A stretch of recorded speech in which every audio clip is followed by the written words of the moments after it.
Alrighty, welcome back to my channel, May Between the Pages. My name is Taylor, and today we're going to be doing the book Scavenger Hunt tag.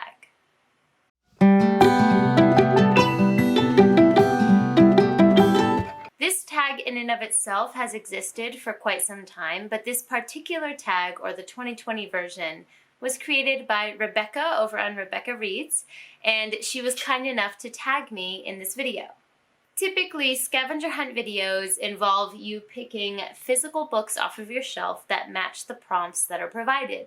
Now for me, I don't have a huge collection of physical books here in Japan with me, so I will be allowing myself to put up books that match the prompts if I don't have one that matches. I'm allowing myself to put the picture up if I've read it, of course. So that's one thing that I'm allowing myself. Also, Rebecca mentioned that you don't have to time yourself for this, and I think just to keep it a little more low-key, I am not going to time myself. However, I am going to not look at the prompts or think about my answers before I answer. So while I do have the prompts written down, I haven't given any thought to them or figured out which book I want to use for an answer, so we'll see what I come up with. Number 1 is your favorite read of the year so far. I'm really bad with favorites. Like, I cannot choose just one, but if I'm looking at my shelves, I definitely am gonna have to go with Jade City by Fonda Lee. This book blew my mind. I screamed. Genuinely, I screamed, and I was in public when I did it, so it wasn't very cute. And I am obsessed with this world and these characters. This is a fantasy world that I feel like I've never experienced before, and I just find so much joy from it. I would say that Jade War is also really close behind, but Jade City takes my heart. If you haven't read this book before, I have a full review on my channel where I go into all the details, so I'll be sure to link that up above and down below. Please be sure to check that out. But for the sake of this video and keeping it not too long, I'll just say that this Asian-inspired fantasy is my favorite read of the year. Prompt number 2 is the least favorite book of the year so far. Let's see. The first one that comes to mind is actually in my bedroom. I'll be right back. Okay, so the book that I grabbed was The Silence of the Girls by Pat Barker. This book, I wanted to love this so much. I mean, the cover is amazing. I'm gonna keep it on my shelves just for the cover, I'm not gonna lie. But this cover is absolutely beautiful. And this was supposed to be a book that showed the perspective of the women in the battle for Troy. That's not how you say that. You know what I'm talking about. The story of Achilles and the battle for Troy is supposed to be the women's perspective from that story, because that story is very based around men, and you don't really get to hear what the women have to say. And so I was so excited to read this. However, this half of this book is from the perspective of Achilles. That's not what I'm here for. There are a million stories with the perspective of Achilles, including the Song of Achilles, which I love. So it's not that I hate him as a character, but that was not the point of this book. And so I was like, why am I reading from this perspective that I've read from so many times? So that really bothered me. And also, even the women perspectives that we do get, just, they aren't dynamic. Like, it's just the women observing what's happening, not necessarily the women existing in their own world and making their own choices within their sphere. It's just kind of women observing what we already know happened. So yeah, it was just extremely disappointing. I think I ended up giving this 2 stars. The second book that comes to mind for this is Middle Game by Shauna McGuire.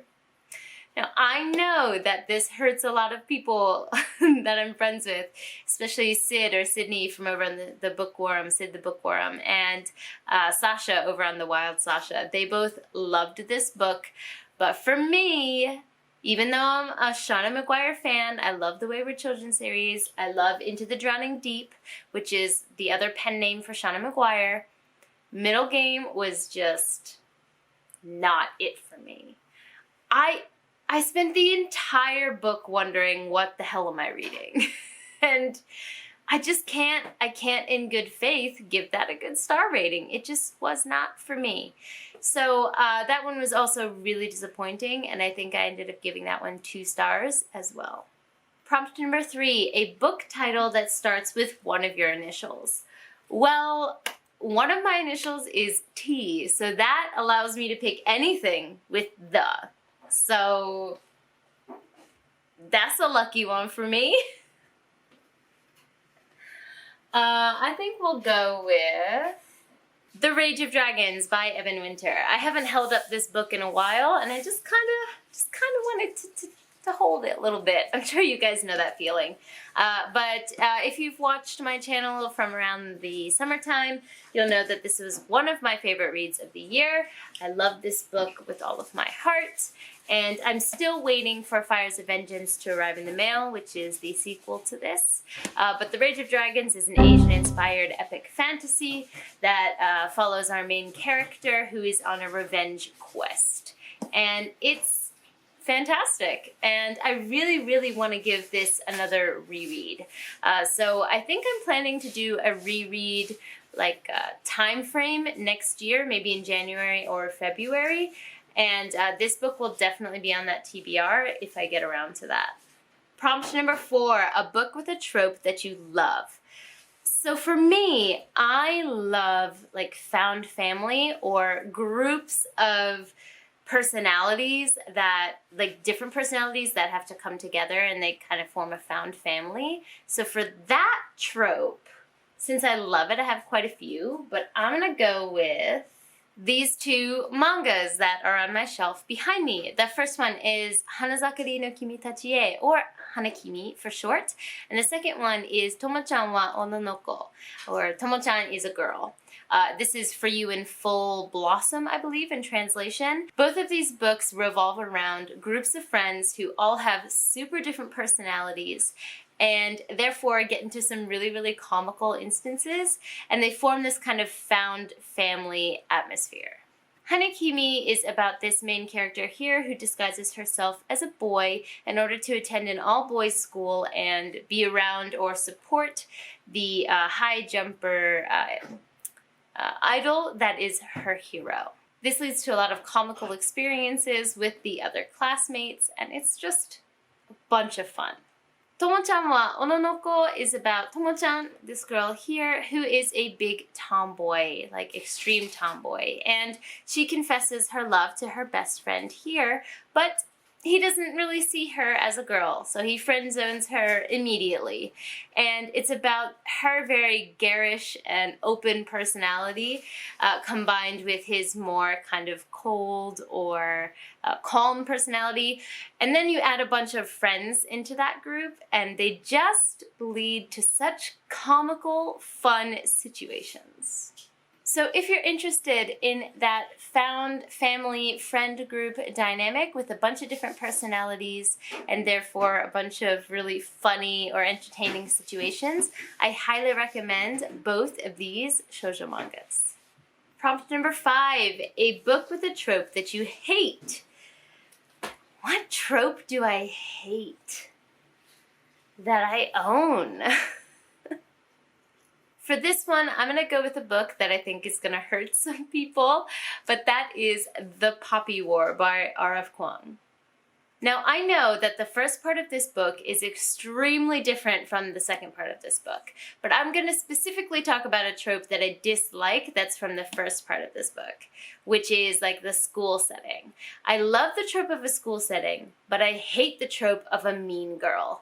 And there's one character here, I can't remember her name because I read this a really long time ago now, and there's one character whose only like purpose is being a mean girl to Rin. Now, granted, I have heard that this character develops a lot in the second book and the third book.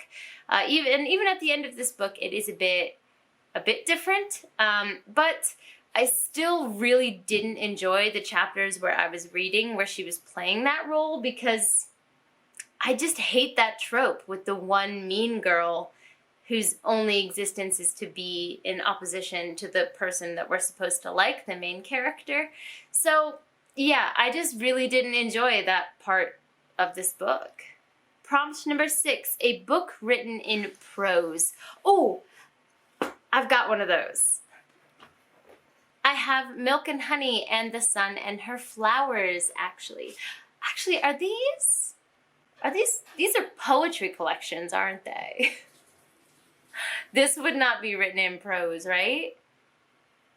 I think I did this wrong.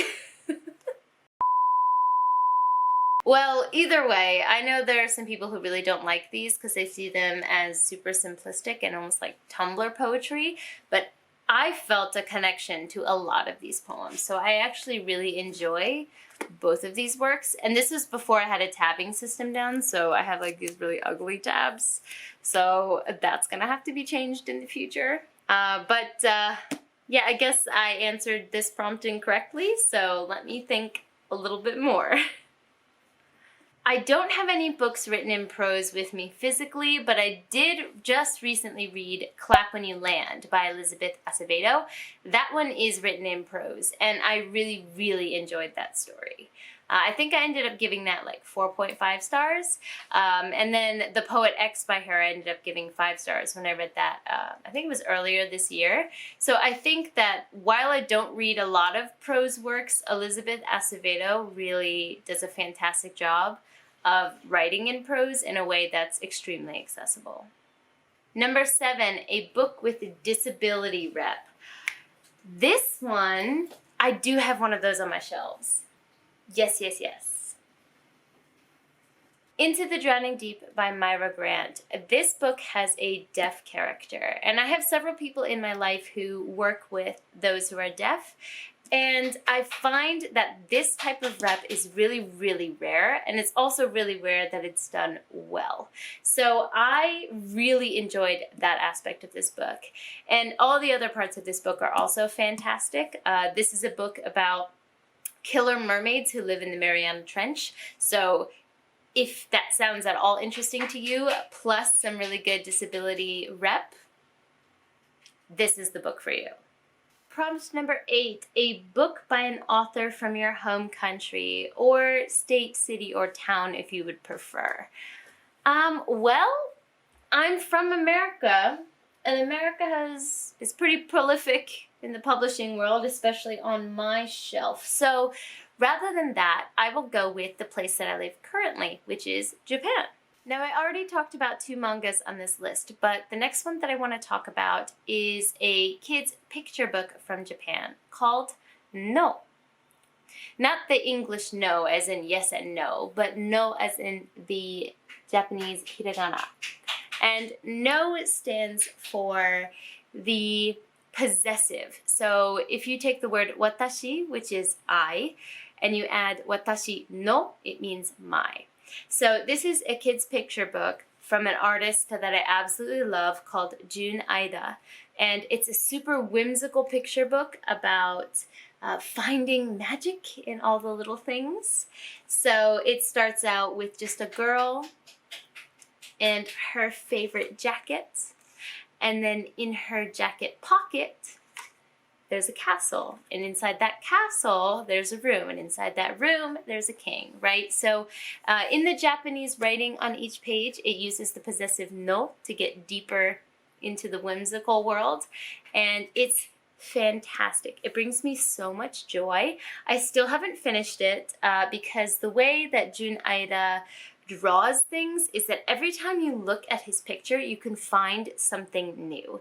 So when I drink my tea or my coffee in the morning, I sit down and I go through 1 or 2 pages of this book. So I'm about halfway through now, but I'm just obsessed with it. Like the whimsy and beauty in his art, I just love it so much. So I would highly recommend this book. One, if you want to practice reading some very simple Japanese, but two, if you just want to get lost in the whimsy that exists in imagination. Prompt number 9, a hyped book. Well, I mean, at risk of repeating myself, The Poppy War is so hyped on BookTube right now. Like, this is a BookTube baby. And I'm happy for everyone who loves it, you know? I don't dislike this book. It was just disappointing to me. But I did read it before all of the hype, and I think I had different expectations for it when I first picked it up than what it actually is. So I am open to continuing the story at some point. But this is definitely hyped on BookTube at the moment. Another answer for that is Crescent City by Sarah J. Maas. So this has been released for a while now, so it's not hyped at the moment, but during its release time, or during that time frame, this was the talk of BookTube. So this is definitely another book that is very hyped, and in my opinion, was worth the hype. Prompt number 10, an anticipated read that lets you down. I got 2 in mind for this one. The first one is Silence by Shusaku Endo. Now, I was trying, and still am trying, to get more into Japanese literature, but part of the nature of the beast for that is there is translation involved. And Shusaku Endo is a pretty famous Japanese author, and a lot of people love his works. And a lot of people say it's for the simplicity and the beauty of his writing. So this book was about feudal era Japan, where Christianity was not welcome. So priests were persecuted, you know, under pain of death and torture when they were in Japan at this time. So this is supposed to follow the perspective of a priest at that time. And I love when religion is tackled critically, or not just critically, but discussed in books. So this really caught my attention. However, it was so dry. It was like reading a history textbook, and I hate history textbooks. So I really struggled. I barely got myself to finish this book. And it sucks because I was so excited to finally read it. Plus, this cover is gorgeous. So I was just really happy to just hold it, you know, and read it. And it just wasn't interesting. There were also multiple times where I thought that the author could have gone into a more in-depth analysis of something, but instead of that, he just kind of said, okay, this happened, moving on. And that could be due to translation, or it could just be the style of his writing just doesn't work for me. So this was really disappointing. The second one is Solutions and Other Problems by Ali Brosh. Now, this is kind of a niche book. I don't know if you have heard of Hyperbole and a Half, which was a webcomic almost like 7 years ago now, by this same author, Ali Brosh. And she came out with a book that was called Hyperbole and a Half. And she does like funny comics, you know, and a lot of her comics are humorous but have like a life lesson included in them. And Hyperbole and a Half, laugh. Well, I guess it is a laugh as well, but Hyperbole and a Half did a really good job of tackling the ideas of like depression and struggling with mental health in a way that was refreshingly funny and also sympathetic, because Ali goes through those things herself. This is her second book 5 years later. And Ali has gone through so much since her first book. And she includes the raw truth of what she's gone through in this second book. And I think it's okay for her to be a different person in this book, to explore darker parts of her life and pursue the type of comedy that makes her feel better about those things. But for me as a reader, I went into this expecting the same kind of feeling that Hyperbole and a Half gave me, and this book is definitely not that. There were parts of this book where I was laughing so hard I was crying for a minute, multiple minutes. Like, it was so funny. But then the latter half of this book, those moments were very few and far between, and it was a lot more focused on more introspective, processing of what Allie's gone through. So while this book was still 4 stars, I think I ended up giving it 4 stars, maybe 3 in the end. It's because it wasn't what I expected, but it wasn't necessarily a bad book. Number 11, a gifted book. Okay, the ones behind me I all bought for myself, but I have multiple of these, so be right back. The first 2 I'm going to mention are actually from the awesome booktuber who tagged me in this video in the first place, and that is from Rebecca on Rebecca Reads. She gifted me Children of Time and The Long Way to a Small Angry Planet. And I'm still so thankful for these. Thank you so much, Rebecca. I did read The Long Way to a Small Angry Planet in October, and I loved it. And I was hoping to get to Children of Time this month in November, but it's just not going to happen.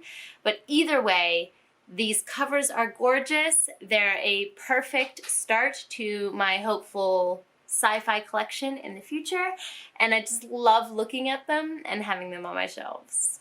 The next one on this list is Miyazaki World, A Life in Art. So this is a really interesting book about the life of Hayao Miyazaki, who is the, there goes a bookmark. Who is the director and the artist for Studio Ghibli movies, or the more original Studio Ghibli movies. And I love Studio Ghibli. It's some of my favorite cinema ever created. And one of my really good friends in America got this for me as a gift, and I'm kind of slowly reading it, over time. It's not one of those books that you sit down and, read all the way through. I was just looking at the naked back. I've never looked at it before, but yeah, so this is kind of like a coffee table style book, and I'm reading it kind of slowly over time, but it's really pretty. And yeah, this was a really cool gift. The final one that I grabbed when I ran into my other room was A Song of Wreaths in Ruin. This was gifted to me by Tammy over on Tammy Tries to Read, one of my really good friends on BookTube, and I'm so thankful for her for getting this for me. I read this in October. Yes, October, and I really enjoyed it. I don't read YA fantasy so often, but this was a really enjoyable YA fantasy. Finally, prompt number 12 is a anticipated read. This one is super easy. Rhythm of War by Brandon Sanderson. I just got this book not too long ago. It came in the mail, and I'm a huge Stormlight Archive fan. This is the 4th book in the Stormlight Archive. I have a bunch of other books that I was hoping to finish by the end of the month, but it may all go out the window, so I can read this baby. That concludes the book Scavenger Hunt tag for 2020 as redone or revamped by Rebecca. And this was really fun. I've never done a tag before where I purposefully didn't prep for the questions, and I had a lot of fun searching my shelves. I'm actually really surprised that I had a lot of them physically. I thought I had a lot less physical books. Moving's gonna be rough whenever that happens. Let me know in the comments down below if you've read any of these books. If you haven't, if you like them, if you dislike them. I love to have discussions with you guys in the comments. But for now, I'm gonna head out. Jenny.